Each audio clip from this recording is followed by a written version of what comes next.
I think a lot of people, coaches specifically, like they put the genetic limit, and that's the reason they done. I'm not a good athlete because genetics. Like, You didn't try. I probably didn't try that hard. Oh yeah. How long have you not been trying for? Exactly. Yes.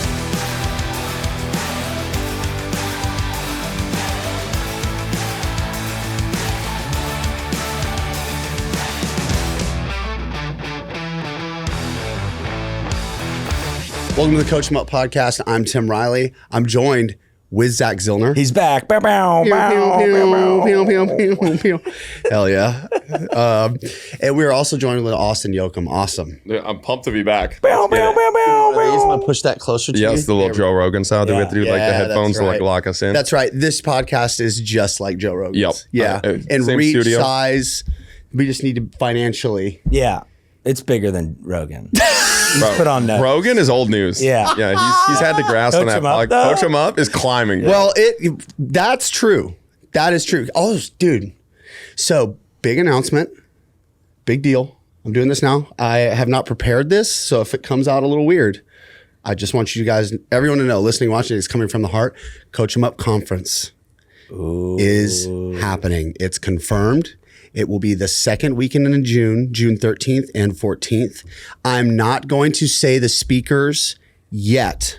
Follow us on socials for announcement of speakers. Good plug. But holy shit. Tim and I will both be there. We will both. It is going to be absolutely sick. Yeah. I'm so pumped about the speakers, the location. The gift bags are going to be sick too. The gift bags, I'm not actually one of the brands that we're working with explicitly asked us not to tell people that they were going to be involved because they want the surprise to be so awesome. Yeah, it's going to be sick. It's not your standard get a coaster and a t-shirt type deal. No, This is going to be the sickest fucking conference you've ever been to. Guaranteed. I believe that. Well, Joe Rogan's old news. Yeah. Joe's the keynote speaker. Yeah. Passing the torch. Hell yeah, dude. Joe's like, actually, guys, I don't do speaking events anymore because Tim and Zack have one-upped me. Yeah. So, yeah. Through this conference. This very niche conference. Austin, the last time you were here was for the same reason. You're in town for a softball tournament. Yep. Yeah, I'm pumped, dude. I'm going to come back to this tournament every year you're here. So this is like like the Austin pilgrimage. The pilgrimage every year. The pilgrimage. That's left, the name. I was telling Tim before we left, it was blizzard in Minnesota when we left. And I get here and it's 80 degrees out. So I could not be happier right now. I was watching a crime documentary the other night and it was in Minnesota and the whole thing, there was just snow everywhere. The entire time? Yeah, and I was just like, I can't do that. But the windows open in my house. And last weekend we drove down 6 hours to Kansas City. 6 hours. And you know the weather there? 30 and like we got 4 inches of snow. I was in the outfield with like almost a jacket on playing softball. I'm like, get me out of here. I need to go to Texas. So imagine driving 6 hours in any direction. And it's just be snow. And it'd be snow. Yeah. Also with your crime documentary, I couldn't help but think to myself, like imagine how shitty it is to be murdered. Oh. And then think about how shitty it is to be murdered and it's like negative 8 degrees outside. You're not fully dead. Your last thing you remember on this planet is freezing in the fucking Minnesota It's so fucking cold. Last breath. Austin, we just got done weightlifting, dude. Getting a bunch of PRs. A ton. He World got records. Austin just set a brand new forehead snatch world record. Do you know what that is? I've seen it on YouTube and Instagram. Yeah. My brain is feeling it right now. We did it 3 times, dropped it on our head all 3 times. Yeah. And it is painful. It was very painful. I could tell that with each time the bar landed on his head, it got increasingly more painful. But the dude would not give up. And then I got a 10-pound PR on my hang power clean. And we got some whiplash. And we probably are going to have to do a clip of this. The way my neck and head.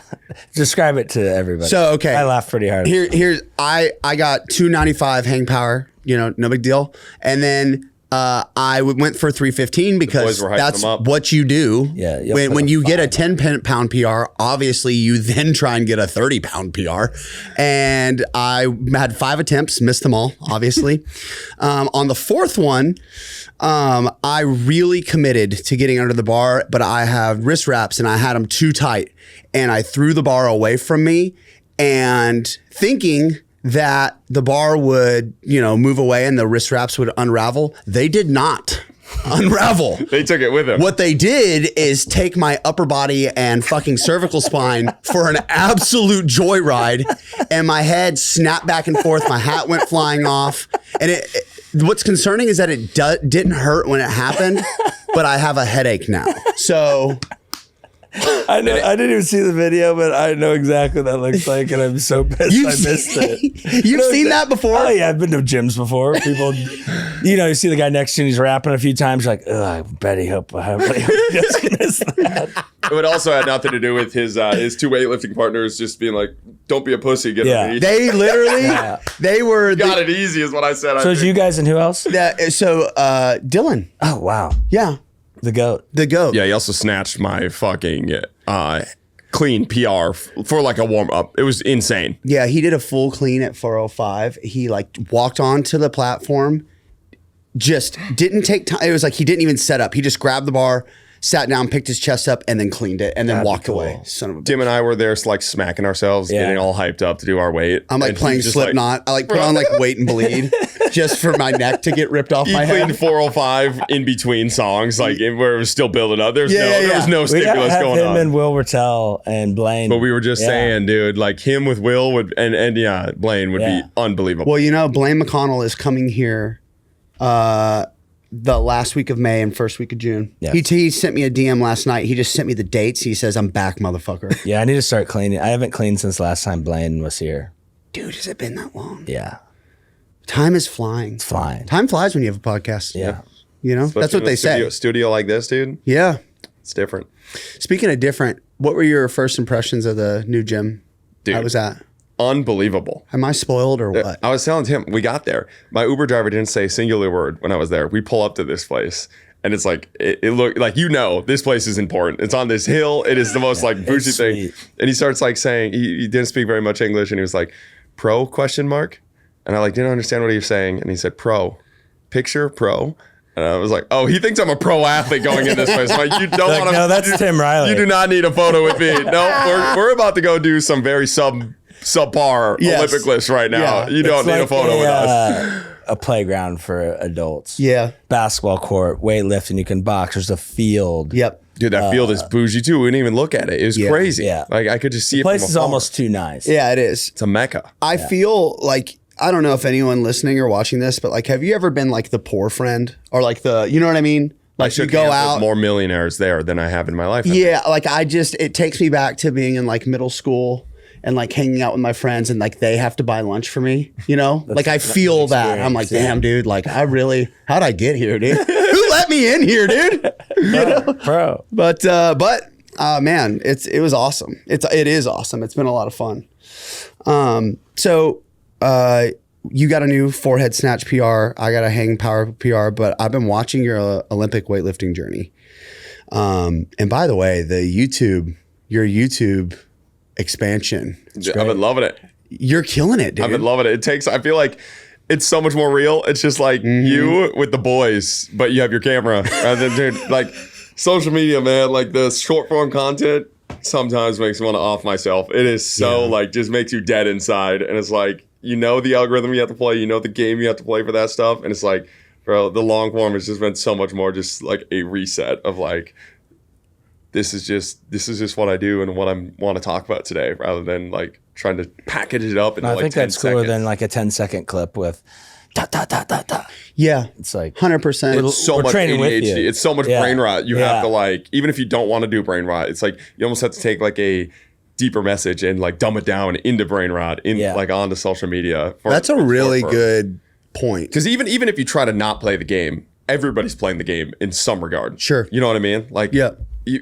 I feel like we do a decent job of not going full Seedman with what we're doing, right? But you still have to in some regard. But I mean, I get it. It's part of the marketing strategy too of we talked, I think we might have talked about this on the Meathead Round Table, but it was how the short form, I feel like the short form is like a first date with somebody. You know what I mean? Like, Yeah. it's just like, okay, talk. Where I feel like a lot of people like trauma dump on the first date with their like posts. It's like nobody's reading through all of that shit. But like, I got another video to look at. long form, like they're not going to your long form page. They're not going to a 30-minute YouTube video if they haven't already done the first date. If they haven't already wined and dined themselves with what you want to Right. say. And then you can talk to them a little bit deeper.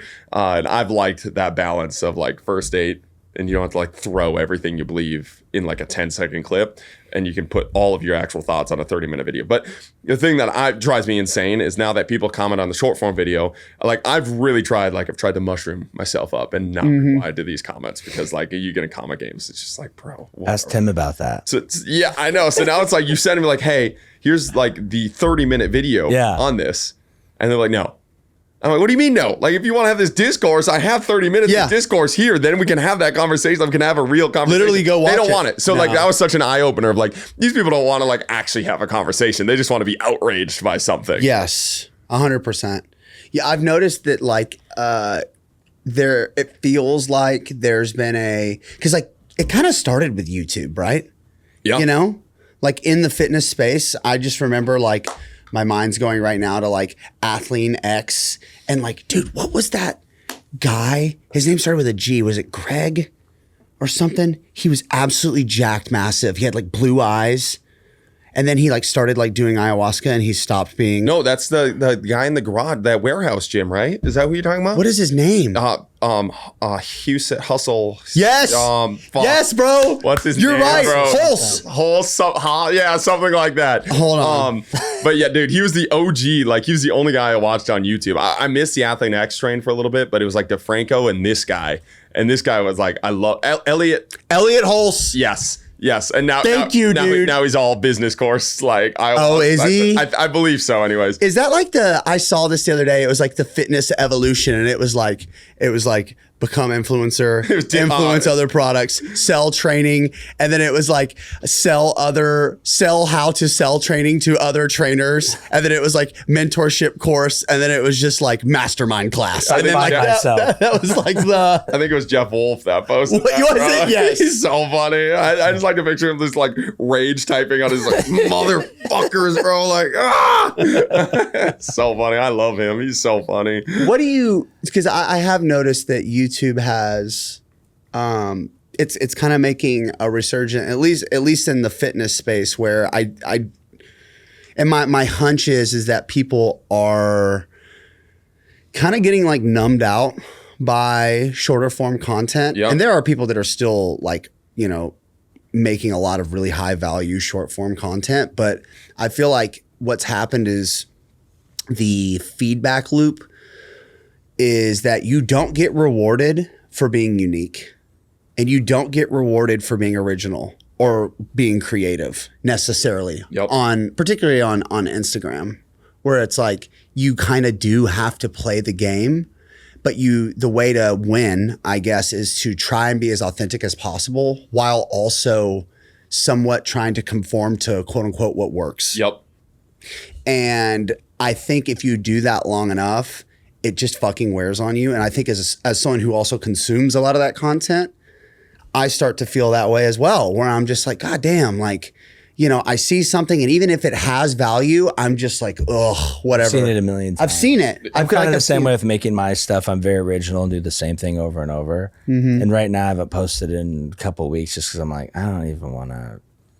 Yeah. I catch myself on Instagram, dude. It's just like, I'm not even on it anymore. It's almost like everything that I consume now that like, if I actually want to go consume content, it's YouTube. YouTube's TV. Yeah, it's crazy. Yeah. So in that way, and I think that's kind of what I'm getting around to, was like, it feels like the pendulum's starting to swing back where it all started, in a way, where like that's how it always works. It is, isn't it? Yeah, we're like YouTube, and like there are a lot of people who are doing a lot of really cool shit and have been for a while, and like people who come to mind that are friends of the show: Austin across the table from us, Blaine McConnell, Will Rattel, Alec Blennis.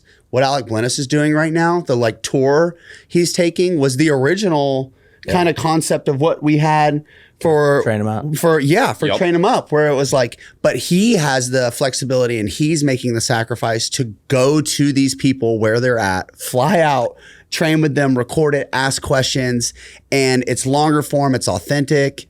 How fucking cool is that? So shout out everyone that I just mentioned. If you guys are looking for good YouTube content about training and different training philosophies, those are all excellent places to start that aren't already, kind of part of the YouTube machine. Yeah. Because I feel like even Dylan was talking about this too, of like how he's been in the YouTube world for so long, where it's like he was talking about playing the algorithm game for the YouTube. And it's like, I'm so new to the YouTube world that I don't have to worry about like any algorithm right now. It's like, so I think that is a big piece. Like when we started short form, there wasn't necessarily as big of a blueprint. Yeah. And then like the blueprint came around. It was more fun. Yeah, it was more fun and you're like figuring out. And then everyone is like, oh, this is the blueprint to make these videos like click. So now every single person is doing the same exact video. And now you can bring it back to YouTube where it's like, you're not, I just think as soon as you start to play that algorithm game, it just turns into a copy fest. And like, I think that's why you're desensitized to it, because it's 17 of the same post over and over and over. It's not original. It's not fun anymore. Yeah. Yeah. I feel like that's a common theme that I've been seeing, which also like, frankly, like good, because that creates spaces for people to come and listen to a podcast like this, which hopefully provides a lot of, education, entertainment in a way that is authentic. It's a safe space. It is a safe space. Yeah, we're in the nest, people. You're in the trust tree. I also feel like the big thing too is what I found with long form is it exposes the fuck out of people. Like you listen to some people on long form, you're like, oh, you can't make long form. Can't just be hot like us. Literally, like there's not a lot behind. I think Rogan even says this on his podcast, where it's like you can talk to a person for an hour and they can bullshit you for an hour, but you get to like that 2 hour mark, or you hang out with that person for a little bit longer, and you're like, oh, that's the end. Like that 10-second clip was the end. You've used up all your fucking lifelines, motherfucker. Yep. And but the nice thing too is, even just like personal development, having the ability to speak and like come up with those thought processes. Yeah, we were playing footsie there. Sorry. It wasn't an accident. The ability to like develop the long form content yourself, and the podcast has been super helpful with that too. But just if you're looking for personal development, like the ability to speak your mind and like get the thoughts that are coming up here to come out in a good way here. I think that's definitely a skill set that'll help you long term, and I think that's. I want to get in your brain really quick. Oh, I don't know if you do, but for a little bit, I need to like in and out. Just a quick question. So when you are starting, you want to make a YouTube video, what goes into that? Are you someone who needs like plan shit out? Or are you like, hey, I got a good idea, press play, I'm going to talk for a little bit? Yeah, that's what I've been trying to keep it as organic as You've possible. Been intentional with that. Yeah, I purposely, try not to go in with, because I think you can definitely like proctor, like if you're playing the algorithm game, you can make your videos much cleaner and much like, but I look at like I don't know, for me, it's like the 10-year game. Like I don't want to in 10 years be making content that I'm forcefully making, because like right away it works. Like here's how you squat. Sure. Here's how you use this. And like that's a piece of the content, but like long term, like what do you want to get paid to do? You want to get paid to live your life in the way that you want to live it. So like, why don't you start there and get better at that? And like, and it's cool. It's like, because it forces you to go on trips like this, right? And like now you have the long form content, you're connecting with people like Alec, like he gets to travel to go make this content. I think that's I think that's a super freeing way to make content, rather than we are going over these things right now. And my brain just also doesn't work that way. I have a very like creative based brain, not very like, Tim and I were talking about like how we kind of surround ourselves with like a lot of people with autism. like they're very like dialed in, and that helps my brain. I fucking love those people. Yes. But my brain does not like, I cannot dial into something or like have passion behind that. It's got to be like, I go for a walk before, like a 15 to like hour long walk before every one of my videos, and whatever pops up on that walk, I just try to like get out on the video. Anytime itself. I have an idea, I text. Tim knows if I'm on a bike ride or run or walk, because he'll get like 10 text messages from me about ideas. Walk ideas. Yeah. It's like boom, boom, boom, boom, boom. Exactly. I can't talk. Here's my ideas. And there's like 3 of them that are solid, and 3 of them you're like, what in the hell is that? But good things have come from that. Exactly. I mean, even like little stuff where he's like, you need to follow up with so and so, and I'm like, fuck, I really do. You know, it's true. Yeah. The goal that you find, and that's a cool thing too. Like I've had ideas, like the YouTube idea, like the part of it is just being a bitch, but for so long I had that idea. Like I had that idea for like probably 4 years before I actually did it, and I just like kept festering on it, kept coming up in the walk, kept coming up in the walks, kept coming on the, and I'm like, fucking just press record and do it. I did it. I was like, yeah, that's why that idea kept coming up. When was the day you did it, and what'd you talk about?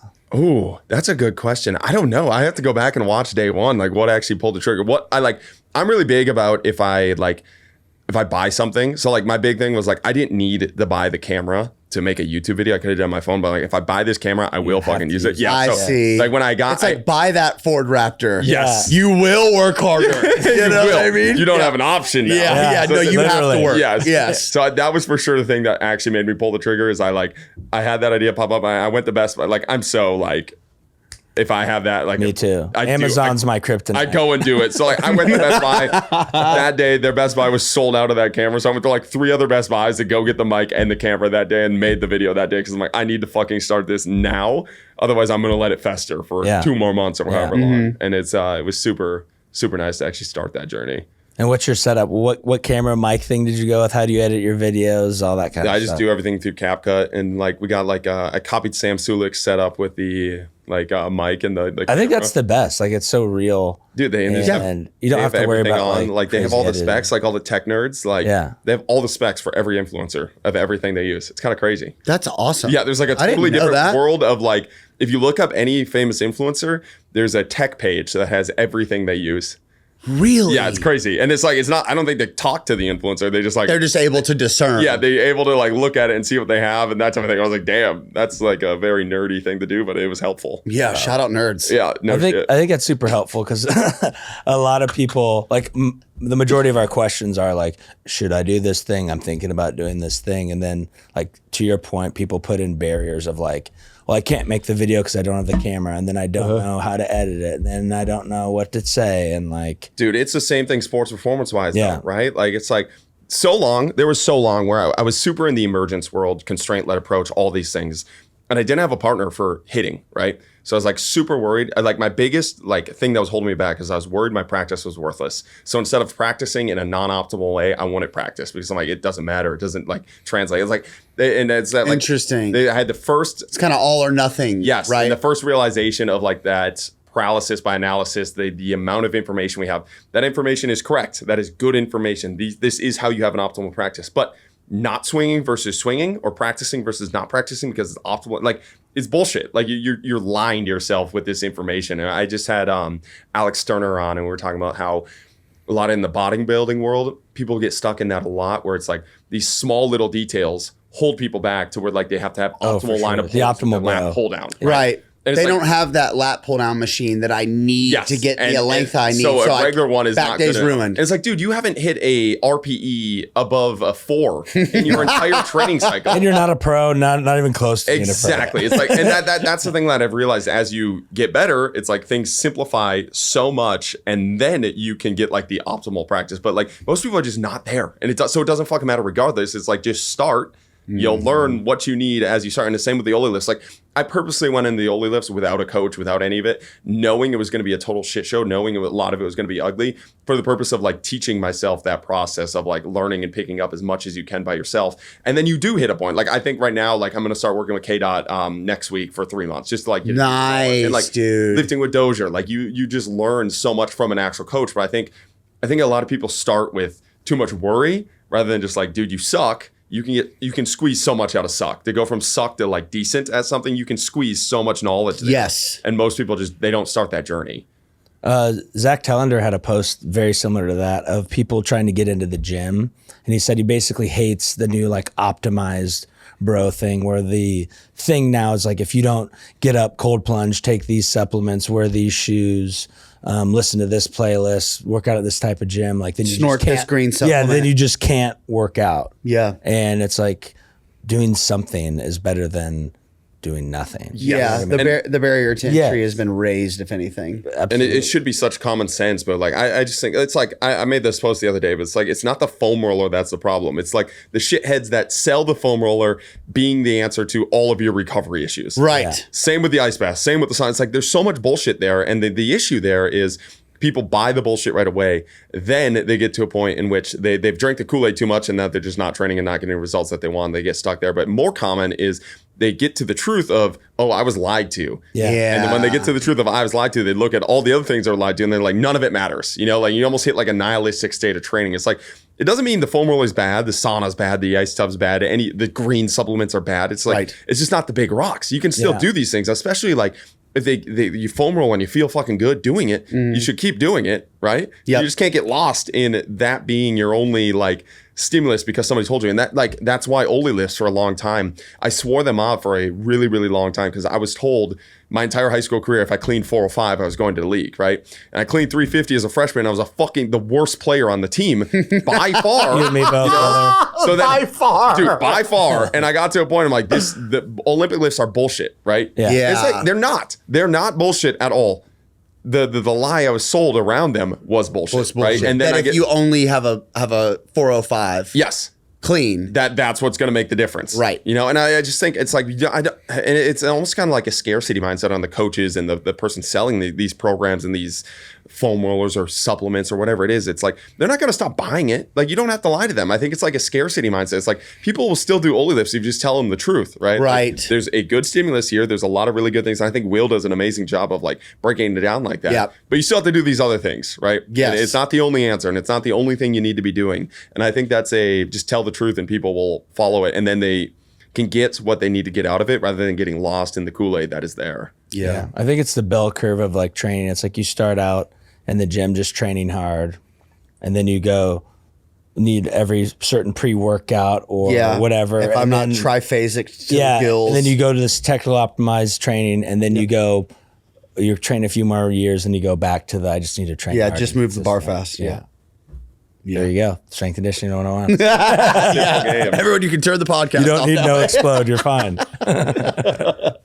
Zach, what's the best training app on the planet? It has to be Train Heroic. Gone are the days of sending the old crusty PDF. Now we have a sleek new app. It's easy to use. There's videos with descriptions. You get to track and log your weight, your reps. There's a community chat function. You can submit videos. You can get feedback. How about the leaderboard, Tim? I started using Train Heroic first as an athlete and someone who wanted to learn. Now I use it as a coach. Athletes and other coaches can go and be a part of my training community and get results. Whether you're an athlete, coach, or just like to train, use the link in our description to find out how you can train on the best app in the world. And join us on Train Heroic today.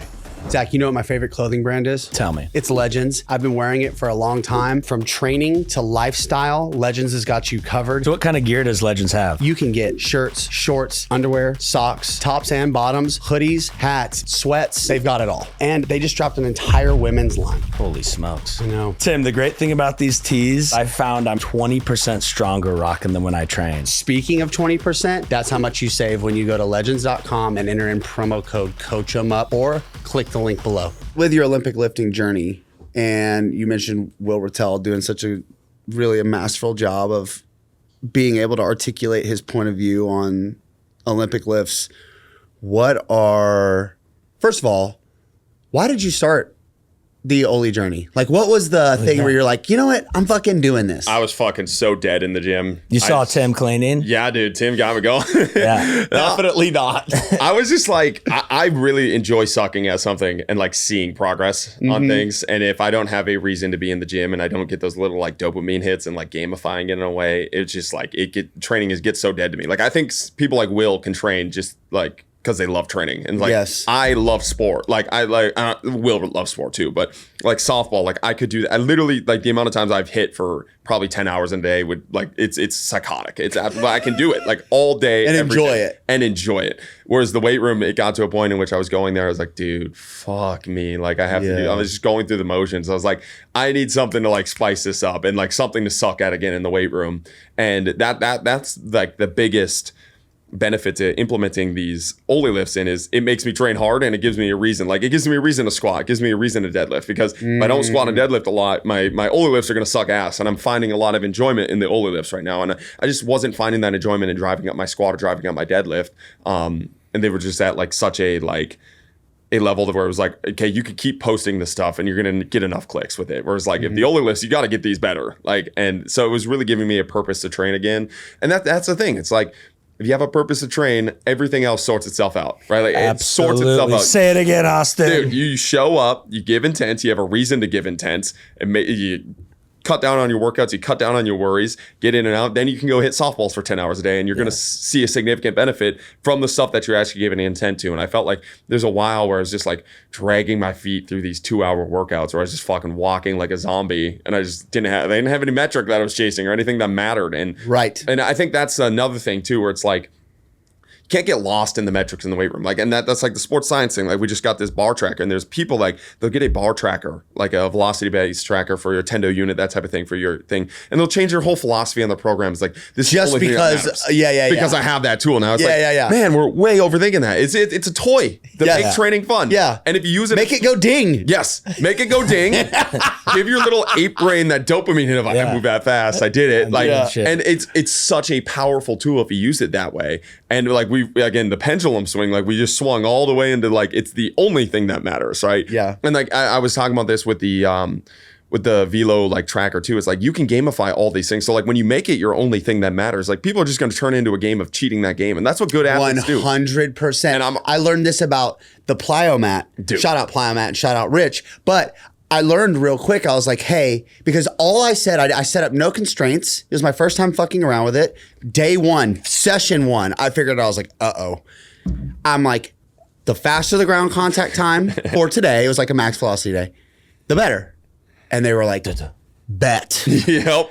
And it was like Jesus walking on water. It was just like, ding. Like they were barely hitting the mat, but they were also barely jumping, and then they were just pulling their knees up to get onto the box. I was like, oh, wait a minute. Yep. I have to actually make this box high enough where they have to jump hard, and I have to put a hurdle on this side. Our so kids did the same thing to me, and I was like, "Come, God, you know what I mean? Yeah. Come on, like you said, right. Make it fast. Whatever. This is the time you listen to me. Yeah. This is the one time you hear the words coming out of my mouth.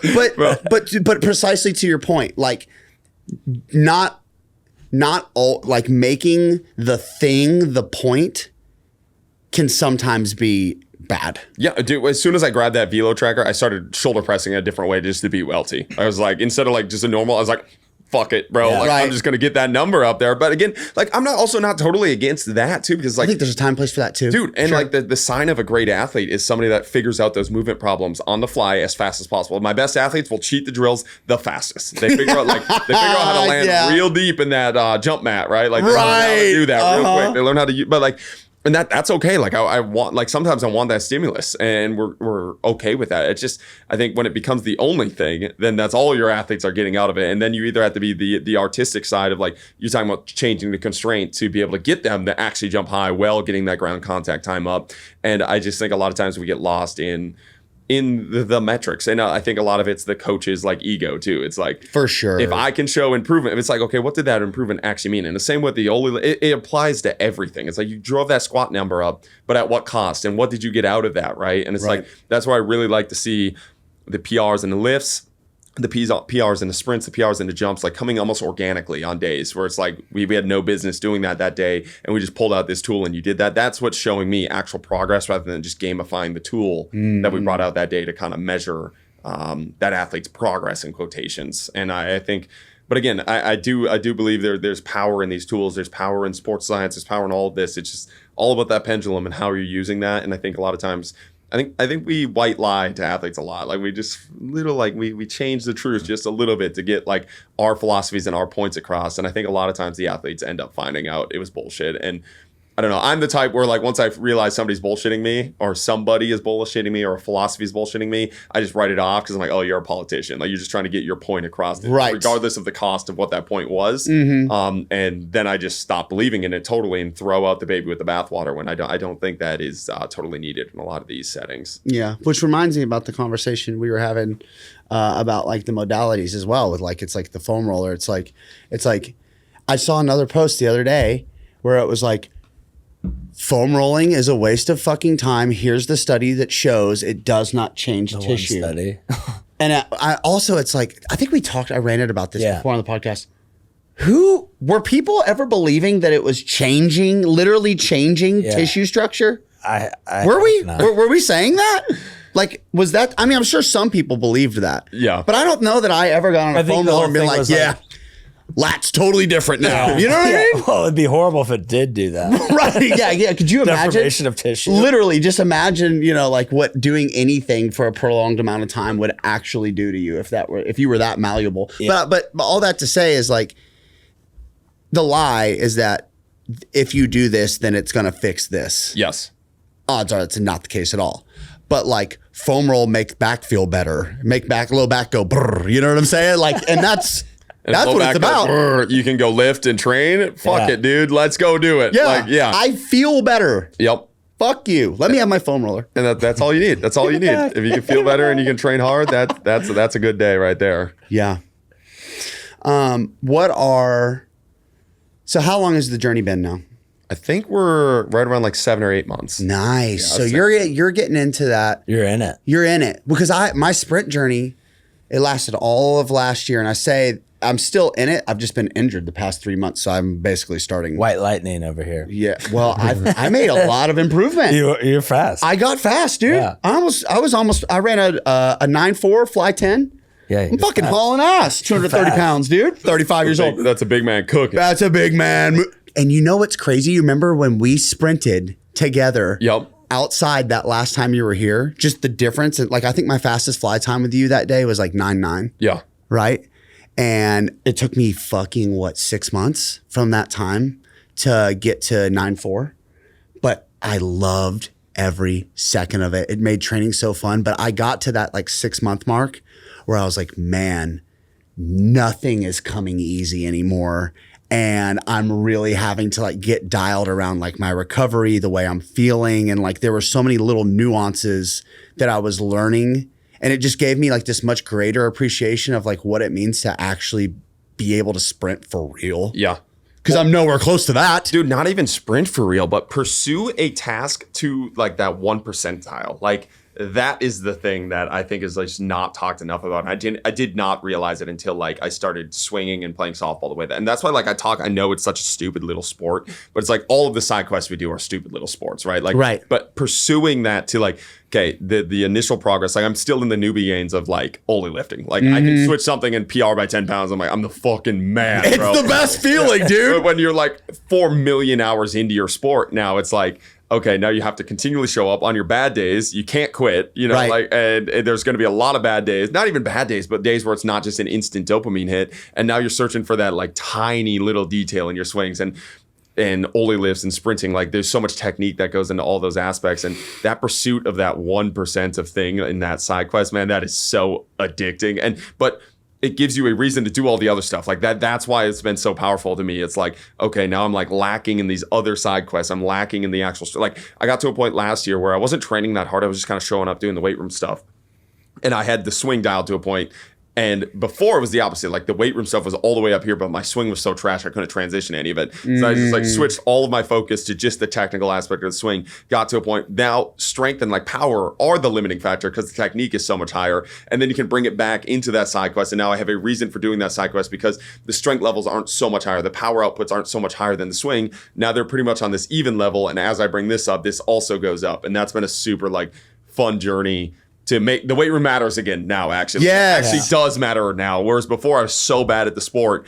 It didn't fucking matter how strong you were. It didn't matter if that's why it was so dead to me. Like I could PR my squat and go play the worst fucking softball I've ever played in my life. Yeah, you suck ass. It's like no one cares right now that you can squat more than everyone else on the field. If anything, it's worse because now they're just roasting you for being the strongest dude on the field. That strong idiot can't swing for dick. Yeah. And it's the same. You see it all the time in athletic stuff too, where it's like, 100%. he can't sprint, he can't jump. It's like, what's the point of like doing all that? Yeah. Fuck, that's such a good point. Like, let's actually go do the thing that I'm fucking bad at. And I think there's a little bit of ego death there when you have to go do that, but it's super freeing. Whereas I think I don't know, I see it in a lot of strength conditioning fields where it's like we talk sports performance, but our safety net is the gym, and it's the only spot we go. Like a lot of guys won't even go sprint, right? Because they know like it's not going to be the clicks. They're going to suck at it. It's like, yeah, but your whole thing is sports performance, right? Like you're supposed to train these athletes that are doing this pursuit of 1%. You're saying all this bullshit over here. You're arguing about like only lifts or not, like the Boyle unilateral lifts. So it's like, bro, what? Like that's so far removed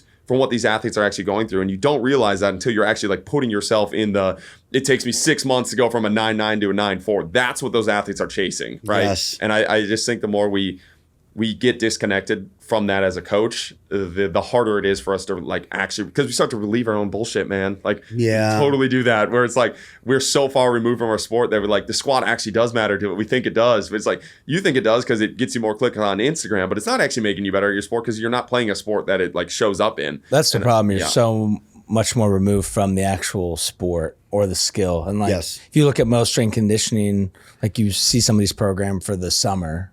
and it's so heavily loaded weight room wise. Yes. And plyos and running are almost like an afterthought. Yeah. Which is nuts because last time I checked, none of our sports are played with barbells or dumbbells or anything like Dude, that. and again, you can find that out in 1 minute by putting yourself in that situation. Well, that's right? the thing is doing it. You'll find out real quick if your weight room stuff matters until you go like get on any field with these guys and to go find out like, oh, you pulled your hamstring or you immediately feel shit, you know, like you feel shitty, you gas out instantly, like, oh, maybe the stuff we're talking about isn't as like, and that was like a massive eye opener when it came to like conditioning too. Like we did all this 4-quarter stuff when I was in college, like all of this, like, and I would get to my first day of practice and throwing up like with everybody else. I'm like, I'm in my resting heart rate's super low, all this stuff. So yeah, but you're not doing the sport. You're not doing the task that you're trying to condition for, you know? And it's like, oh, all this stuff, but you don't pick up on that stuff if you actually, unless you're actually throwing yourself to that fire.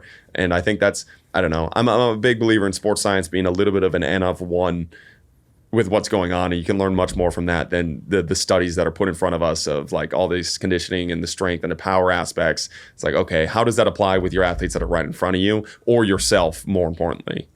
Do you have, speaking of studies and just the fitness, health, sports performance, bodybuilding landscape right now, it feels like the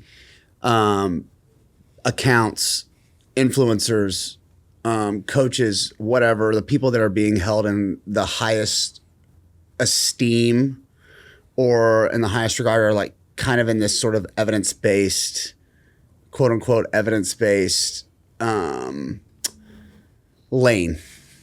And we had a good conversation with Alec Blennis about the topic, but I'm just interested to know what your take is on the rise of the evidence-based lens, and you know, do you see it swinging back again to just like, you know, pick up weight, put weight down? I mean, that's what we're trying to do, right? You know what I mean? Like that's the whole journey. And like I think a big part of it is like you're gonna continually get roasted about your training until like you become undeniable in what you do, right? And I think that's like, it's a sweet little challenge to like, okay, if you are gonna go against the norm, become undeniable so that you can show it actually works, which is the goal with all this holy stuff and the softball stuff is like, okay, actually reach the pro level, actually climb, actually show progress in these things in the way that you're talking about it. But I believe a lot of the sports science, it's a comfort blanket for coaches. I really do believe that. Like it's a way to, with all the randomness that goes on in training and all the like, let's say freak injuries and things like, it's a comfort. It's like, I did everything right because of this study.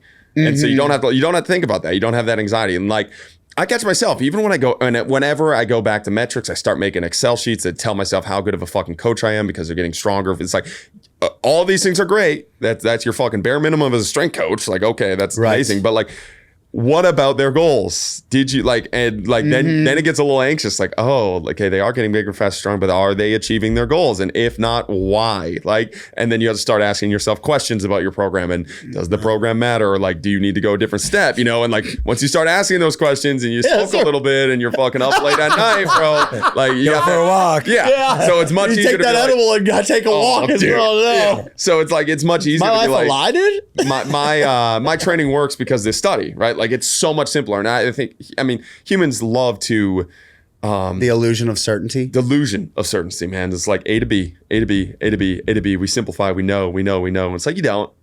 We all don't know. And I think that's a good sign of like an actual thinker or somebody that is actually pursuing the truth is they'll tell you. Like, and that was the biggest, like coolest thing about having a podcast. I'm sure you guys have had this too, where it's like, you have the smartest people that you like so many times, especially when I started the podcast, I'd look up to these people so much. And every coach that I respected would come on and be like, I don't really know the answer to all of this. Right. Yeah. And I was like, oh shit. Like you also don't know. You also just an ape on this planet. Then I think you have all the answers. Yeah, It looks like everything's working. But it's like you also have these same problems and all of these same issues. And I think a lot of times it's just so much easier to sell and be all right with selling it when you have something to back it up. It's like my program works. Look at this study. It's simple. And it's like, in some sense it is simple, but in other sense it's like, I think it is worth asking those questions a little bit and not just like backing it up with back it up with your actual philosophies and your beliefs. I think that's the gist of it. Like, don't rely on a study. Don't rely on your data. Like, do you actually believe in what you're doing? without backing it up with all that stuff, right? And then use those other things to prove to yourself or better your program, or like be like, okay, that actually didn't work regardless of my biases going in. And that's where I think that the art of it comes in, the balance of it coming in. But I think a lot of people way over rely on the simple stuff and the safe stuff. And again, like when I work with my athletes, and I definitely have like a selection bias with my athletes, because they're like, this dude's fucking crazy, so I get a lot of crazy athletes. Well, like, I've never met an athlete that just wants to go through the motions and be average, you know? Like, I've never met an athlete that wants By the way, your warm-up, the 2-ball basketball. That was the most genius idea I've ever had. That was the coolest game. So what is it? Is the rim on 9 feet? 9'6". 9'6"? 9'6". When I see those videos, I'm like, God damn it. That looks so much fun. I need to be there. I want to dunk on someone again. Of all the things I have bought, nothing compares the mini to hoop. the mini hoop, bro. The mini hoop is the best investment my gym has ever made in a product. And I'm so mad it took me so long to like find one, like a portable rim I can move in. Yes. U-Ball, like if you guys are looking for one, U-Ball, I'm not sponsored by them. I need to get sponsored by them because I put so many people onto it. But it's like, it's a super portable like rim that they use on beaches, but you just throw kettlebells on the back of it. So you bring it onto our turf, put kettlebells on it, and you just play full on games. It's so much fun. The way you guys play it, it's 360. So yes, dude. There's no out of bounds. There's no sidelines. You can go behind the basket. You can go around the basket. It's just put ball and hoop. So awesome. We've had 2 fouls called in 2 years. Dude, yeah, it's like, bro, it is the most. You want contact prep? You put a bunch of fucking meatheads with a basketball, and they will give you some contact. So it's prep. just basketball with 2 balls and 1 hoop. Yeah, that one is it's just straight up 2-ball basketball. You just play like once 1 ball scored, you check that ball up. But that one's really cool because it's such high pace, and you have to like you're playing defense on 2 balls or like offense and defense at the same time. But man, I just love little like agility, like movement problems like that to like see the athletes. Okay, like you have to switch from defense to offense here. Like how can you challenge that, and the turnovers and just understanding space. But we were talking about how all the programs are so heavily like weight room based, and it's like where in the program do you challenge their movement like problem ability, like to solve movement problems on the fly, which is like all of sport. And the more I can challenge that, the better for my athletes. And so many coaches, it's like there's no metric to it right now. It's like, so it's really hard to be like, well, is that a trainable stimulus? It absolutely is. I promise you it is.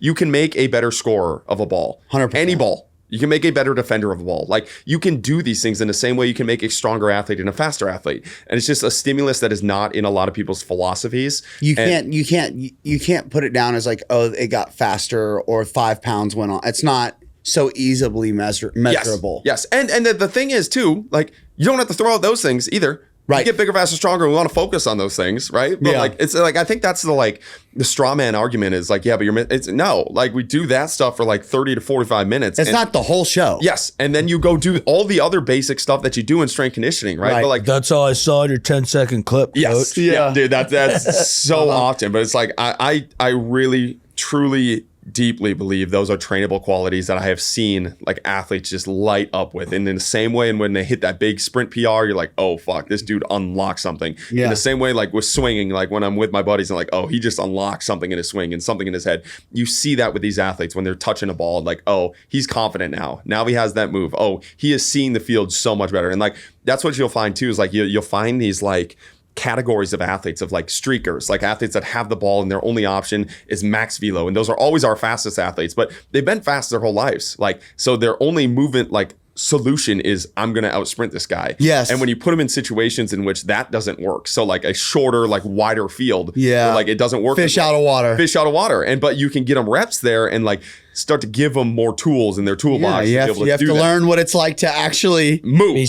Put a shift on somebody and get them going one way so you can go another. And with all that stuff too, it's like you also get all the like, and that's the thing. Like I need to do a better job of like, but I'm just so bad at like looking, like putting out the actual data. But like the amount of like touches they get, the amount of sprints they get, the amount of like cuts they get, like you get a ton of actual like physiological work in this setting as well. That you would get the same stimulus if you're running a 3-cone drill, but now you're actually working on other things while you're doing it. You're getting the same stuff as like way more engaged, way more entertaining. Yes. It's fun. Same as like tempo runs, like almost all of our conditioning when we're conditioning an athlete for like a fall camp is these small sided games, and we'll just up the intensity, lower the brakes, get them more reps.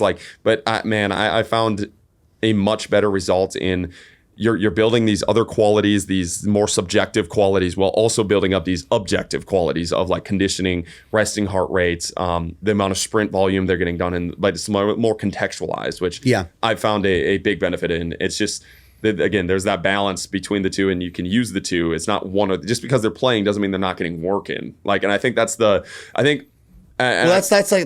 traditional mindset. Very. And you know what I mean? Yes. And I think a mindset in some scenarios where it's like, there are times where it's necessary, where it's like, hey, this is work, and this, it's not necessarily time to have fun, and you have to kind of push past how you feel and all that stuff. Yes.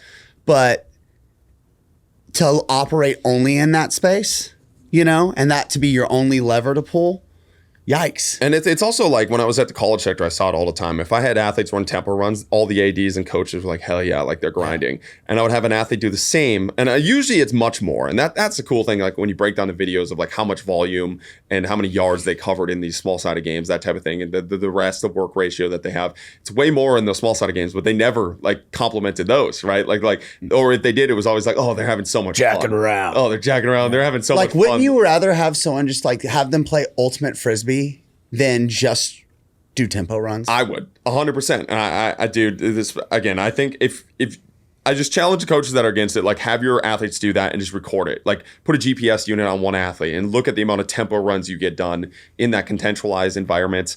And again, you could go as specific as you want. You can go full emergence where it's like, you can use the ball, you can use the place, like you can even like routes on air or like that type of thing. I think there's a big missing gap in the GPP of just general play. So I'd really try to stay out of going super specific unless I really have an athlete that's like specifically struggling with something like that. But I think there's a big missing gap in the GPP development of like play aspects and general, like being a general offensive facilitator, being a general defender of the ball in a zone, in a man coverage, and challenging athletes like that. And until I see a bunch of athletes where they get all of the general qualities that we can get squeezed out of that, we'll stay pretty general in the ultimate games, in the handball games, and that type of thing. And I think you can get a ton of work done. But again, if you really want to go like sports science based and go the full like emergence constraint led approach, you can also get super specific in the skill development piece too. For me specifically, and with my clientele, I think a lot of times they get a ton out of just the general stuff, and we don't have to go that specific. We did. So you were talking about, we have Catapult for workload and stuff. And then the summer when we weren't before practice, I picked like a 10-minute game, and we played like freeze tag, but full court. And it was the same load as if we did, I think, our 10-22s or something like that. Dude, it's the crazy. Same kind of load, and the kids have way more fun doing that than like on the line. Bah, bah, bah. Obviously, there's a time and place for both. But to your point, like it's like less rest, way more change of direction, way more like the sport. Yes. And just, all right, get on the line, run. Wow. Yeah. On the whistle. Touch the line. Touch the fucking line. Everybody run back to the line. Tim didn't touch the line. Exactly. Dude, and I make fun of that shit, and I was a coach that did that shit for 4 years. Like I drank that Kool-Aid. Well, part of it is you have to appease your head coach or like you have to. Yeah, your circumstances do dictate how you show up, unfortunately. Which is why I think like I know certainly like I have the private sector was it's funny how like my whole plan was to like go to school, intern, collegiate, like that was what that was only it. Yep. And like I didn't feel like I was ever going to be adequate as a coach unless I had that experience. And now I can see, and then like life kind of pushed me in another direction, and I wasn't necessarily happy about it, but I trusted the process and worked hard, right? And then now I'm at where I'm at, and I can see for myself personally that like, oh, this is a much better fit for the way I am as a person. But I don't know, maybe I say that, and if I'd gone the other route and it would have worked out to the same degree that it has for me in this lane, I'd be saying the other. Survivorship bias. Yeah. But like, dude, like is that correct? I think it is survivorship bias is what you're referring. I think that's what. Yeah, I think that's fair. I think but that's I had the like appropriate bias. the same thought process, like where I swore off the online stuff. I swore off social media. I didn't even have social media until I graduated college. Like that was my first Instagram. Whoa. Yeah. Like I got Instagram. I was like, oh, okay, this is like we'll start to use this. But like swore off the save some for the rest. Yeah. swore off like the online programs. I said like I'm gonna be like all Real these, coach. Like, yeah, Yes, real coach. Like real all the other coach. stuff is bullshit. Like when I say this stuff, it's from the experience of somebody that was drinking that Kool-Aid. And it's like I got my first like head coaching, like head football, like strength conditioning job, like a year out of college. I'm like, I have made it. I did it. And then we made the jump to the Division I level. Like I was Division I like head football coach at like 24 years old. I'm like, I got this. We're gonna make the jump. And then I'm like, oh my God, I started to have like this realization of my training. It was kind of bullshit. Like I'm selling bullshit. And I started to open up. And as I was shifting and opening up and getting smarter, at least in my own philosophies and what I believed in, I was getting almost pushed down more. Like as I was doing less tempo runs, as I was being less of the meathead strength coach, as I was what I felt like creating better athletes that got injured way less, were enjoying training way more, talking about how they felt it on the field. I was getting more shamed as a strength coach for what I was doing. I'm like, this is a wild, like if I continue up this, like you're gonna have to be such a shell of yourself to like stay in this role and continue on the journey that you want to continue on. And I was like, that's not me. I will actually like crash out in this field if I continue on this journey. You know, it's funny. I have a side story about you. And your time, particularly when you were still playing football. So your friend came down here to visit, and he set a mile time PR with me. I think he ran like a fucking Dowdle? I think he ran a 4-minute mile Or Brock. Alex Proctor came and I forgot about I think that. it was a 4-minute mile, wasn't Yep. it?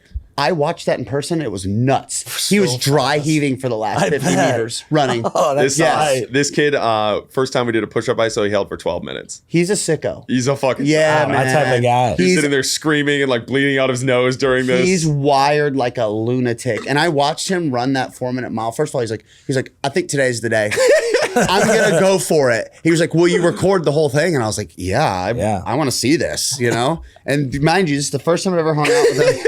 Austin connects us. Okay. What? Trying to Let's go to the psychopath. track. Let's go to the track. Well, first of all, he ran a 400 meter at like a fast pace. He's like, you know, I'm feeling pretty good, you know? And I was like doing like my regular sprint workout, and like we were like racing, and he was doing max effort sprints with me. And then he looks at me, he goes, you know, I've never run a 4-minute mile. I think I'm gonna try. And I was like, what do you mean? He was like, like I think I'm gonna give it a go. I was like, you mean right now? Because like we had been doing stuff. Yeah. And he was like, yeah, I'm gonna do it, dude. He's like, can you record me? I was like, yes. Yeah, absolutely. But so he does it on the right. First of all, I was just like, I'm so fucking happy I got to see that. Yeah. Wow, this kid's a sicko. Yeah. And then he started talking about Austin, and you know, he's the one who connected us, and he had trained with Austin for a long time. And he was kind of telling me, he's like, yeah, dude, I used to be pretty fucking strong. And I was like a really good athlete at one point. And he was like, I was talking about how much I liked Austin. He goes, dude, when I first met Austin, that guy was a fucking prick. so true. He goes, he was such a jerk. Those were his exact words, actually. I think he said such a jerk. He was like, to be clear, I love him. He's great. He's one of my closest friends. He was like, but when I first met him, the person he was then and the person he is now, they're two totally different people. That's really fun. So I thought you'd appreciate hearing that, that story. I for sure met him when I was the coach, and he was just some random athlete at St. Thomas. Freshman, fuck you, get out of here. Like 100%. But yeah, mushrooms will do that too. It'll open you up a little bit. We were talking, you and I were talking about that in the car right over here. I watched Bill Burr. He had a clip. And he was talking, he was like, yeah, mushrooms are the only drug that like make me want to be like less of an asshole and like make me apologize to my wife. You know what I mean? That's what that reminded me of, you just saying that. But your transformation, I think you just have a unique perspective, having been like, you know, kind of all of the stereotypes that come from the traditional S&C world. American football, like through and through. Yeah. Yep. And then you now getting to be kind of someone that I really feel like is a trailblazer and someone who has been willing to take risks and look at things from another perspective, and not just look at it, but like actually do it. You know what I mean? Yeah. Like I said something one time, like you're not just being contrarian for the sake of being contrarian, like you're living it, bro. Yeah. And getting results. Yeah. Well, again, I think it's the big thing is like having the perspective of being in the box, which I'd like, that's the danger of like the short form content is like people just see you where you're at now. And they're like, yeah, you know, and they're like, they say shit like that. It's like, no, you don't understand. Like, no, motherfucker. The first 10 years of doing this, like I started training people when I was like 16. Like when I was when are you a senior in high school? Like 17, 16, something like that. Yeah. I came back and coached like my high school like group. Like that was my very first year. And dude, it's like, it was all rah-rah. That's all it was. It was all just traditional, like the most American meathead I wish we like had world. a clip. I wish someone with a flip phone recorded you.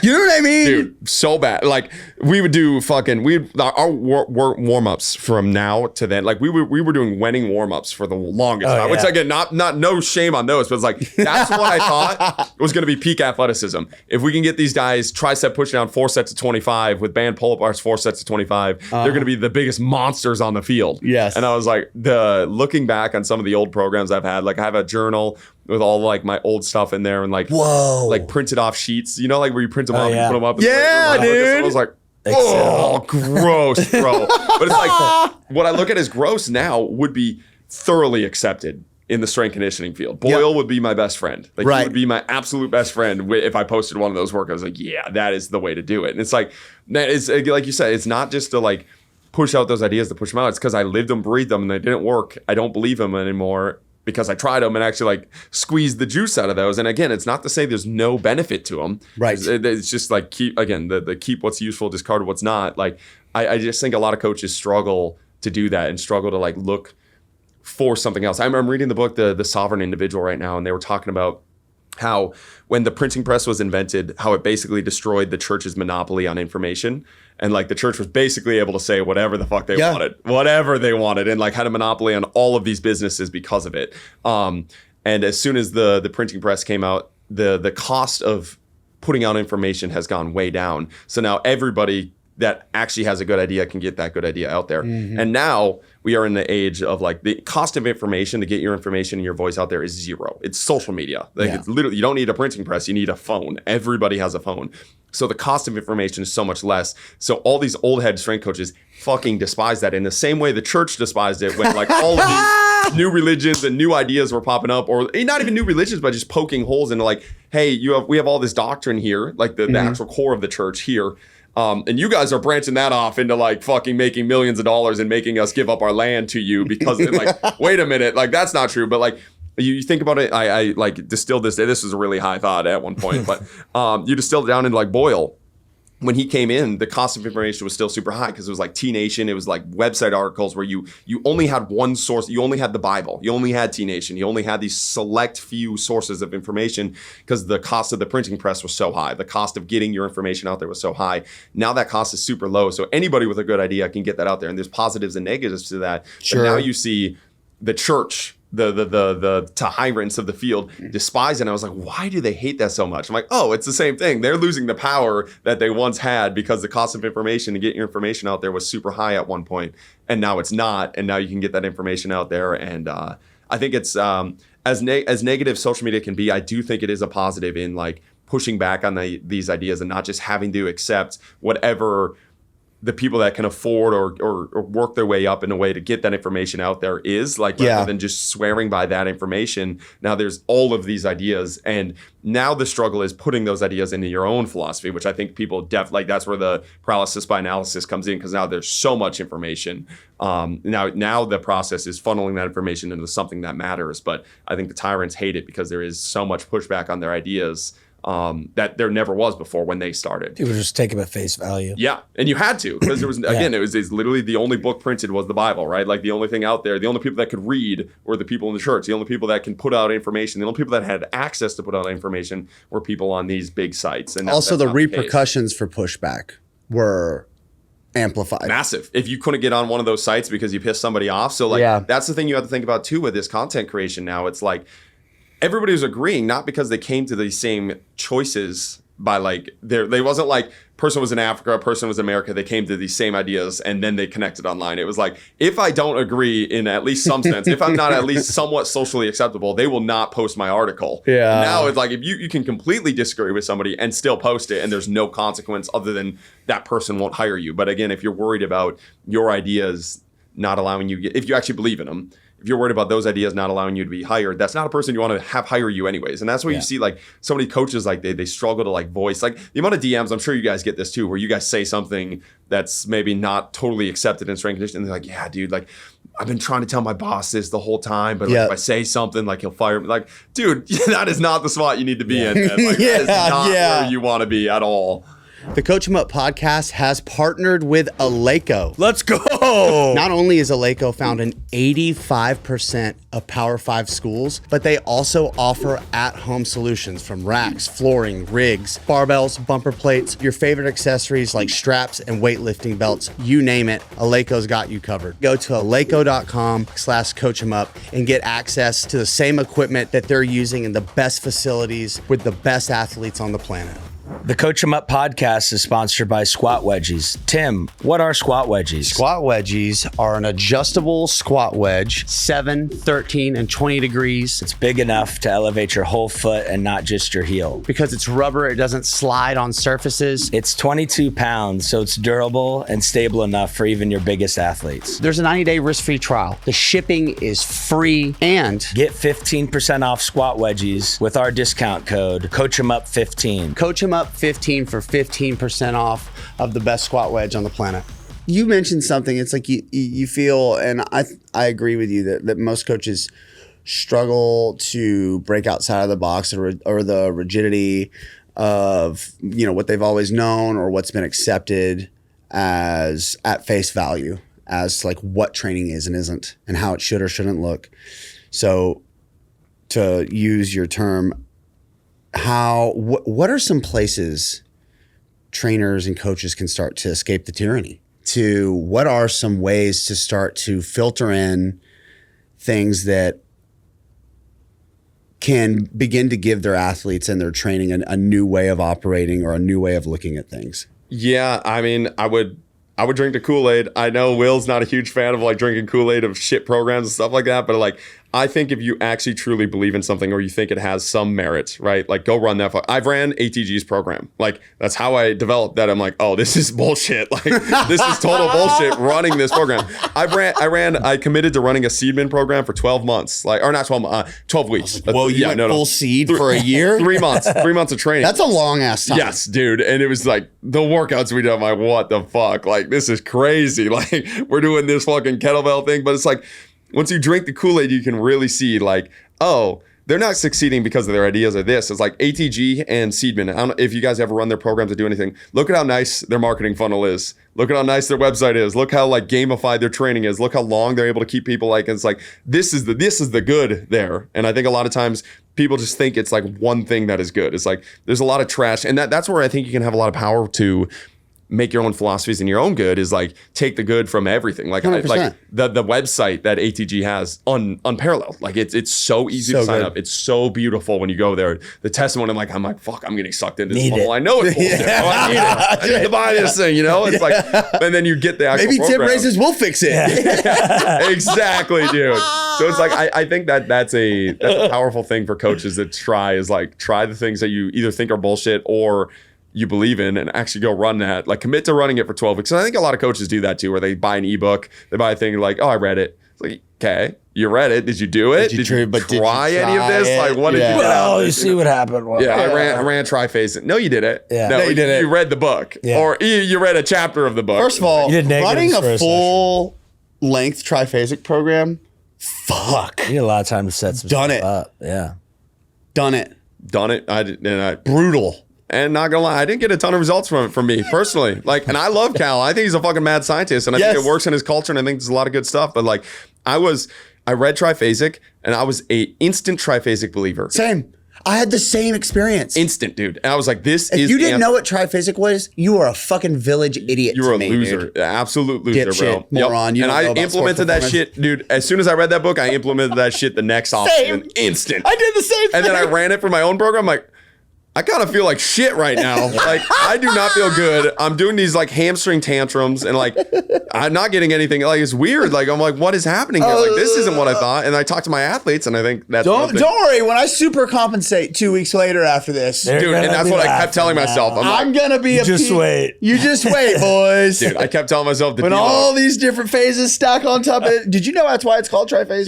yeah, I'm like, once all of this stuff sorts itself out, it's gonna be money. And it wasn't. It wasn't. Like, Yeah. I waited a month. I waited 2 months. I'm like, okay, and that doesn't mean there was no training stimulus there. I just For like, sure. I think there was a better way to do it, 100%. But you don't know that unless you actually run and do that program because you read these books. And again, like anybody that is at a high level, it doesn't matter how much you know. Like, I would say 99% of people are at high level because they have a decent personality and they're charismatic, right? Yeah. Like, would you agree? Like, I mean, look at me. in some point, Yeah. like, It's a like- freaking podcast. I like people. I get along with most people. Yeah. You And know if- what I mean? if you were like I don't that- get that job at that cushy fucking absurd building. Like, again, guys, but I'm high class white trash. You know what I mean? Like I'm just the top of that barrel. But you know what I mean? Yeah. But to your point. And again, you the other like eye openers, like when I started training Division I athletes, like I always looked up to Division I coaches. I trained these Division I athletes. I'm like, this is the easiest fucking job I've ever had in my life. Dude. Going from Division III athletes to Division I was like, dude, every single one of my worst Division I player could learn something in a week that would take my best Division III player. That's the difference between the highest level. It is, dude. Not strength or power. Well, obviously those, but not as much of. I could teach you something one day and then it's fixed the next day. the amount of At times most a week. they would be like this. I'm like, yep. Yep, that's better than me. Yep, Actually- I actually, can't yes. do that actually. Yeah. Yes, Yeah. exactly. I like would demo it, but I'm physically Damn. unable to. yeah. Dude, and that was such like an eye opener. I'm like the people we look up to and the thing, and it's not to say don't look up to them, but it's like just look at what like the things they're saying and the things that they're talking about. Why do they have those thought processes, and what are the athletes they work with, and does It's it the actually work? lens. I was talking with my assistants. It's like when you ask for someone's opinion on anything, you need to see what lens they're going through. So if you ask me a question on training, I'm going to give it to you through a Power 4, top 10 women's basketball strength coach lens, not a private sector lens or football or another person in my same shoes at a different school. Like it's all situational. To your point. Yeah. Oh, dude, Jesus, that flew by that so fast. Yeah. All right, segments. We're into segments, We boys. got segments. Let's go. Did we do segments We had last time? segments last time. No. Wow, we were segmentless. That's Crazy. The photo up, dude. I know the That's photo. nice. Nice. Ben, the editor, can you pan for everyone watching the show, not just listening? Look at that. Yeah, it's beautiful. Yep. Let's take a moment here with these segments. We're gonna give some shout outs to some sponsors, and since you weren't segmented last time you were here, I'm very excited. So Pop the cherry. that's right. No, I was going to pile on to that. I'm just going to get to Glad the you segments. stopped. Yeah. All right. Woo. I'm definitely concussed. So, 3 things is the name of this segment. This segment is brought to you by Squat Wedgies. Shout out Squat Wedgies. Truly our first sponsor ever and our forever sponsor. Our longest sponsor. Our first and longest sponsor. It's like a true love, you know? Always on that bottom row. Always, never. Use code coachemup15, and they actually just have a brand new iteration of that squat wedge. It's wider now. Nice. I know. That was like if I'm like I have one critique, I want it wider. I've got my lineman on it. It's fucking perfect. So shout out Squat Wedgies for continuing to get better as well. Austin, what are 3 things? And let's make this situational. So, let's say there's a young trainer, a young coach who listens to this episode, and when you share about being in that box and kind of feeling stuck and feeling confined, they're like, they relate to you. Like they're like, that Austin is speaking to me in this podcast. What are 3 things, 3 actions, ideas, principles that they can adopt or take to start moving themselves outside of that box and to get to a place where you're at? Yeah, first, be an athlete first. I do the amount, like the pendulum swing where it was like all like, it's almost like you got in the coaching game too late, almost like now it's like coaches are so stressed. It's like the young, because the cost of information is so low. So now you can become a like high, you can make a lot of money on social media very quickly, right? But like you skip steps. One of my mentors told me that he became a head offensive coordinator for a Division I college at like 27 years old. It's like, dude, it was one of the worst things that happened to me. It happened too quick. It's like I was supposed to have all the answers too quick, and now I couldn't question anything because I'm already the OC. So it's like, so he's like, it stunted his development. And I think being an athlete first, I have so many college strength coaches, like all these questions, all these things I want to do. It's like, go train. I don't care what it is. Go to your college. And if you want to be a bodybuilder, go be a bodybuilder. If you want to be an Olympic lifter, go be an Olympic lifter. If you want to be on a collegiate team, go be on a collegiate team. If you want to be on a club team, go do that. But like, I think if you're missing the athlete part and you're just trying to coach too quickly, and again, you don't have to be an amazing athlete. I think a lot of people, coaches specifically, like genetic, like they put the genetic limit, and that's the reason they done. Not a good athlete because genetics. Like, you didn't try. I probably didn't try that. I don't know. Yeah. How long have you not been trying for? Exactly. Yes. So like, I would go like. Why is that so? I got you on that. That was good. I think that's like the number one thing I tell like young coaches, like stop worrying about coaching, go be an athlete for a little bit, go be a meathead for a little bit, and you're going to learn so much from that. Like, it's not just like this blind meathead approach. It's like you're actually running sports science every day with your own program and like seeing, does this work when I step on the field? And again, when you're running shitty programs, you learn so much there too. Like so many coaches, it's like, I know my coach is programming the wrong way and that's why I'm not succeeding. It's like, no, the reason you're not succeeding is because you think your coach is programming the wrong way. So you're not trying and you're not giving intent. And then you're probably overworking yourself trying to do the other extra special stuff. Yeah. It's like, just go run something and commit to something and see. And you learn so much from shit programs. And it's like, you do. And I've got so freaky on some dumbass programs we've done. Like when I was cleaning 350, we were max cleaning 3 times a week. Our program was like Monday was like, and you did that in high school? High school and freshman year of college, dude. It was like max cleans, max back squats, max bench on Monday. Wednesday was max like hang the cleans. Ideal high school program. Yes, max hang cleans, max front squats, max incline press. And then Friday was max, I think cleans again, overhead squat and shoulder press. Holy fuck. And that's all we did. And dude, we would snort lines of pre-workout and go send that. And I would look at that program now and be like, that's so dumb. But I'm like, okay, is it that dumb if you got that freaky strong? Because I actually believed in something and I showed up to it, And so that would be definitely the first thing is like, go and actually be an athlete, go pursue something yourself. Stop worrying about being a coach. It'll be there, man. It'll be there. The coaching, like we've been coaching for a long time now. It's like, it's not going anywhere. It's still there. Still there. Right. Athleticism, dwindling. Dwindling. Probably dwindling. But the flicker and flame is alive, baby. That's all you need. So that's definitely the biggest piece of advice for young coaches. 2 would be along the same lines is try every program, like, and actually try them, go believe in them, like go try all the bullshit, go foam roll, see how you feel. Yeah. Go steam room, see how you feel. Go sauna, see how you feel. Go ice bath, see how you feel. You feel good, okay, dive deeper into it. If you don't feel that good, dive deeper into why people are telling you should feel that good and like do the research that way. I think that's super powerful. And the last one, go train people, right? Like your buddies. I like that's the thing. You don't need 40 athletes in a 4,000 square foot like facility, like go train your 2 best friends in college. You're going to get so much out of that. Like just especially when you're training your friends, because they really don't want to fucking listen to you. If you can train your friends, you can train your girlfriend, you can train somebody that's with you, bro. Like you're going to become a hell of a coach and just getting reps in that setting. And along those lines, I think it's like same with social media, like start the social media game by just recording what you're doing and get better at it. It's just a rep game. Like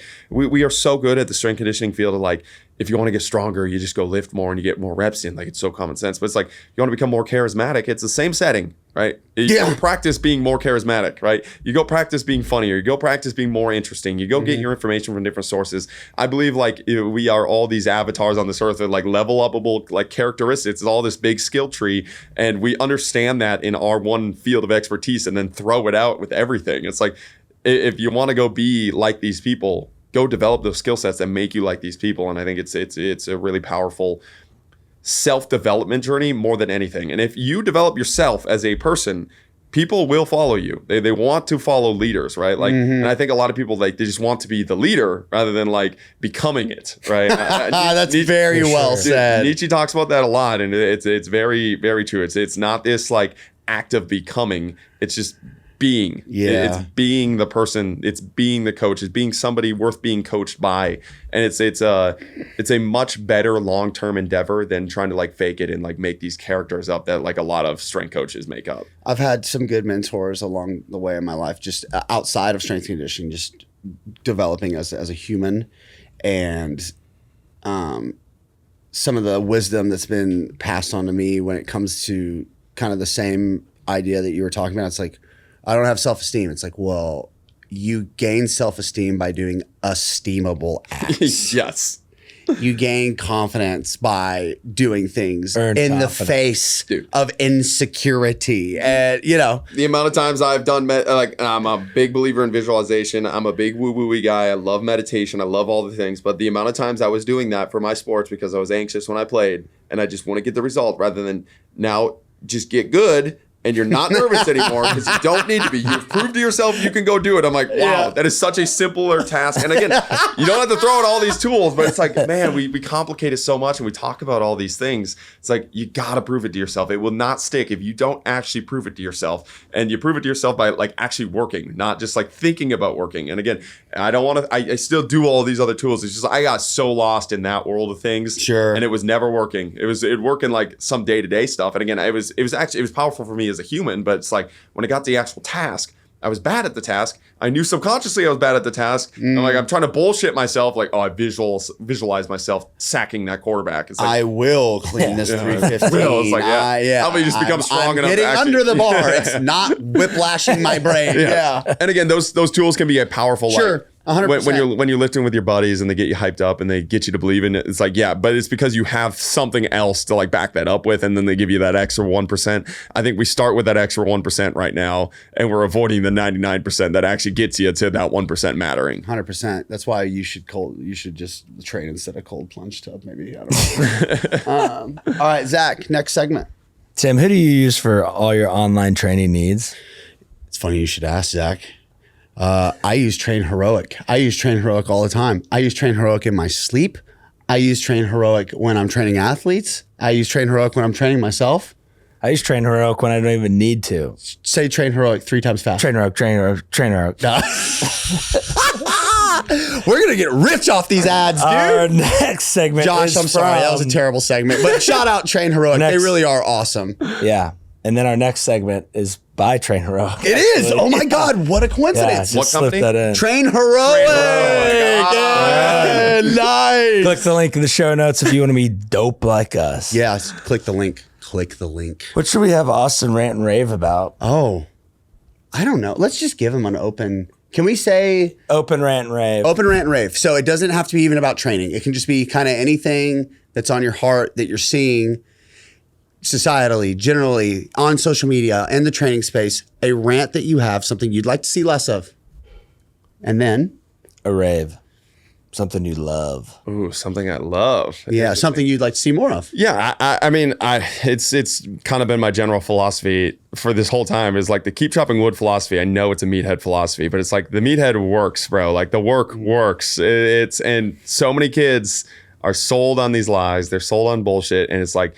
And I've struggled because it's tough for me to go into that Goggins world after having like the knowledge, right? So it's like you feel like an idiot. You feel like a monkey going back, and it was like the knowledge is not what these kids need more of right now. There's not a single athlete that I know that needs more knowledge, or at least not the knowledge. Like I'm already giving them enough knowledge to be able to like work in this setting. It's like you have to get them to almost have that like psychological edge or something along those lines. And a lot of kids, you have to show them and tell them and like, I don't even know about showing and or telling them, but it's like showing them what it actually does, what it actually means to show up, and actually like being all right with being hard on athletes. Like I went through that full pendulum swing of like where Proc thought I was a dickhead because everything I did was hard, to everything's all right, everything's love and rainbows. It's like, oh, that's also not helping kids. It's just easier for me as a coach to not yell. Right, Now it's like exactly. this I can middle mail ground. it in. Yes. Yeah. Now it's like the middle ground That's good enough. of accepting like I'll love you no matter what happens today. Yeah. yeah, and it's not like I think before it was more pushing my,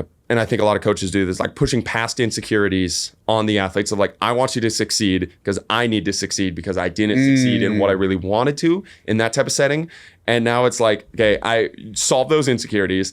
I want you to succeed because you want to succeed. And here's what it's actually going to take. And you've told me you actually want to succeed this. And I believe you want to succeed this. And I think people, I'm sure you guys experience this all the time. You have like 7 different people within you, right? Yeah. And if you let the person that you don't want to become start to run your life, you will become that person. And you will very quickly become that person. And there's conversations with athletes where it's like, that's not who you want.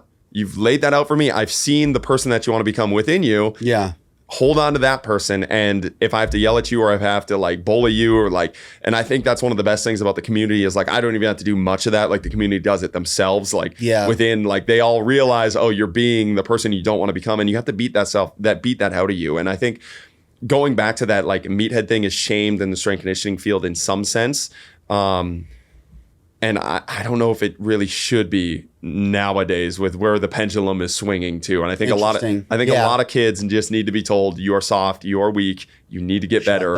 Shut the fuck up and go do this. And being all right. Not because I'm a dickhead, because before I was saying that and it was because I was a dickhead. Right. Because it was like my own. Now it's a place of love. Now it's like yes. Hey, this is, I think this is what you need to hear and this is what's best. If you quit now, you're going to quit for the rest of your life. Yes. Yes. But how you do everything today is how you do everything. How bad do you want it? And it's like, not going full into those rants, but like just also just being able to push your athletes is something. And I think we've lost a little bit of an art of it's like one side or the other. And I think there's a beautiful middle ground there. For sure. And I think back to like my own development, there's been coaches that have seen the person I should be and the person I'm not. And I would always get butthurt when they're being mean to me. It's like, yeah, they should be. You're being a pussy right now.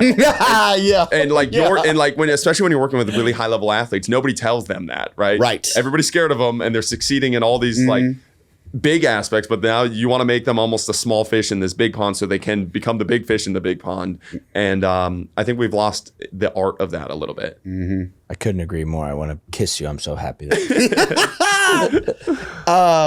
Wonderful rant. Rave. What's something you're saying? You're like, fuck yeah.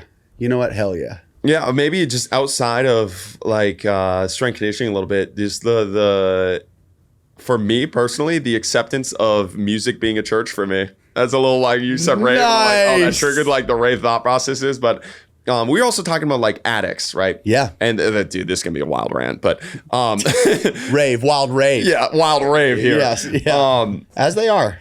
So this tournament that I'm going to, softball, like last year, like I had a bad understanding of addicts 100%, right? Like I was like, they're losers. They made poor decisions repeatedly, whatever, like threw their life away because they wanted the high, right? And then I hear these people's stories. And the one story that always just stuck with me, I told you on the way here, was like these 2 4th grade girls. One of their dads told them basically, you're not leaving here unless you do meth with me. In 4th grade, like that is the like epitome of like, that was not your choice. That was somebody else putting that roadblock in your life. And I think people write that off and don't understand other people enough, you know? And I think going into the music world more and just surrounding myself with more like artistic people, they are much more open than strength conditioning field. And when you surround yourself with a lot of open people, you become open yourself. And way less judgmental, but way more accepting of why that person thinks the way they think. And just being in many like that's why like I truly feel like I have talked to God more through music than I have through any other of like the religious like things. And I'm not against, like I'm not anti-religion by any means. I think it's super powerful. I just think many times we judge too quickly of like what that person needs and where that person needs that message from. And I think the way the world's going, it's getting a little bit more open in that sense. And I think that's a really cool thing. Like I've met way more people in the past 4 years that I probably would have never associated with and heard their story and like learned about them and their message and learned a ton from that message and like took a ton from that message than I would have previously if I had just stayed in like the meathead strength conditioning kind of circle of things. Hell yeah, dude. I have a question that's not on our thing. Okay. What books would you recommend not strength conditioning related? Because you seem like you're very in tune. Oh, I love Illusions and I'm blanking on Anthony DeMello Awareness. Those 2 books, dude. Austin Einhorn gave them to me. I don't know if you guys know Austin Einhorn, but he's a strength coach that works with one of the Redskins guards. And I met him that way. And he gave me these books, and I know like I thought he was like recommending like strength conditioning books or something like that, because I asked him that question on the podcast. And I open up this book. I'm like, what am I reading right now? Like, what? My whole life like just shattered before my eyes. But like those 2 books, and I'm I stopped recommending books as much because I think certain books at certain times, like the power of that message, like it hits you. And I think there's a lot of books, like I have definitely been called to read certain books. And those were 2 of them where like he said it and something in my brain is like, you need to read those instantly. And like other people have told me books. I'm like, whatever. Yeah. You know? Yeah. So like I got that like, there's something there. And I think that's the power of like books is like you're supposed to read them when you're supposed to read them, and that meant like you'll know when you're supposed to read that book and you're reading like, oh, that's why I'm supposed to read that book right now. But those 2, man, those shattered my perception. Those really got me into the mushroom like lens of things without ever doing mushrooms. They were a very very psychedelic read. Hell yeah! The first time. All right, I've got another segment for you. This one is not sponsored to you by anybody. This is just a question we like to ask, really. If you weren't a coach, what would you be and why? Oh, if I had the ability, a DJ. Absolutely. Yeah, dude. Blennis said the same thing. Really? But he has musical abilities. He plays the drums. Blennis isn't Blennis? That's true. Somewhat talented. He's talented. He's beautiful looking human too. Like, yeah, he just has everything. Beautiful soul. Yep, 12 pack, dude. But yeah, absolutely. I think I've came in like the 2 basketball and like so many of my ideas just are through music. And it's a very good signal for my brain to like receive what it's supposed to receive.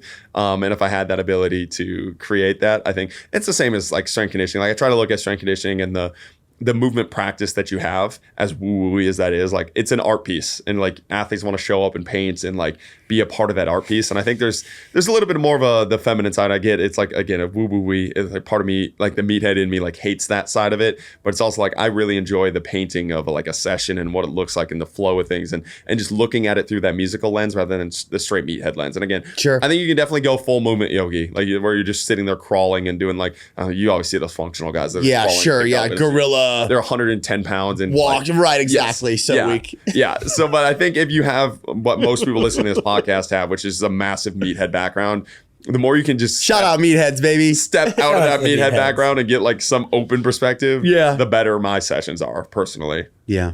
That's get out of the room. Overrated versus underrated, fitness wise, strength conditioning wise.